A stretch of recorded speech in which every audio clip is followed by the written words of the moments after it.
ঢাকাই সিনেমার এক সময়ের জনপ্রিয় অভিনেতা বাপ্পা রাজ ক্যারিয়ারে অসংখ্য রোমান্টিক সিনেমা দর্শকদের উপহার দিয়েছেন তিনি।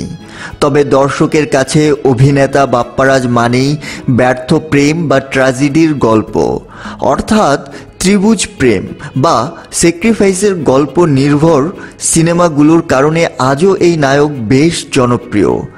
বেশ অনেক দিন ধরেই নতুন কোনো কাজ নিয়ে পর্দায় দেখা নেই বাপ্পা রাজের। পর্দার বাইরে খুব একটা দেখা মেলে না তার।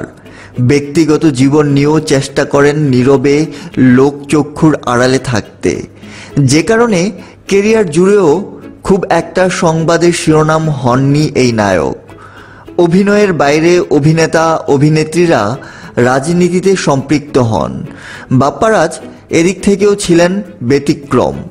কখনো কোনো রাজনৈতিক দলের সঙ্গে যুক্ত ছিলেন না, ভবিষ্যতেও রাজনীতিতে জড়াতে চান না এই নায়ক। তিনি মনে করেন শিল্পীদের রাজনীতি করা উচিত নয়, আর যদি কেউ রাজনীতিতে জড়াতে চান তাহলে যেন অভিনয় থেকে অবসর নেন। বাপ্পা রাজ বলেন, শিল্পীদের রাজনীতি করা উচিত না, যদি করতেই হয় তাহলে অভিনয় কেরিয়ার থেকে অবসর নিয়ে করা যেতে পারে। একটা পেশায় যুক্ত থেকে যখন কেউ রাজনীতিতে যুক্ত হয় তখন সে নানাবিধ সুযোগ নেওয়ার চেষ্টা করবে, অন্যের তোষামত করতে হবে, যেটা ইদানিং হয়েছে। আমাদের শিল্পীদের মধ্যে অনেকেই রাজনৈতিক সুযোগ নিতে গিয়েই তারা আজ বিপদে পড়েছে।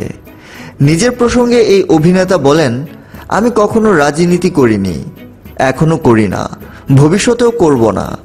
আমি অনেক অনুষ্ঠানে গিয়েছি, দাওয়াত দিলে আওয়ামী লীগের পার্টিতে গিয়েছি, বিএনপির পার্টিতেও গিয়েছি, ছবি তুলেছি, কিন্তু আমাদের পেছনে তো পুলিশ দৌড়ায় না। আমাদের তো কেউ বলে না তুমি এটা করছো কেন বা ওটা করলা কেন, কারণ আমি কখনো সুযোগ নিতে চাইনি, পেশাগত কাজটাই করে গেছি। তিনি অন্য একটা সাক্ষাৎকারে আরও বলেন, ইন্ডাস্ট্রিতে বাজে লোক বেশি হয়ে গেছে।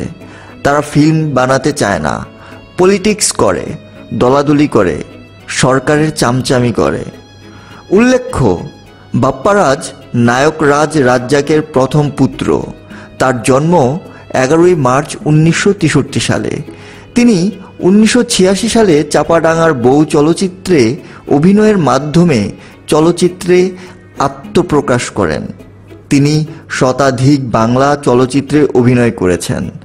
তার দেওয়া ডায়লগ চাচা হেনা কোথায়, যা আজও ট্রেন্ডিংয়ে রয়েছে।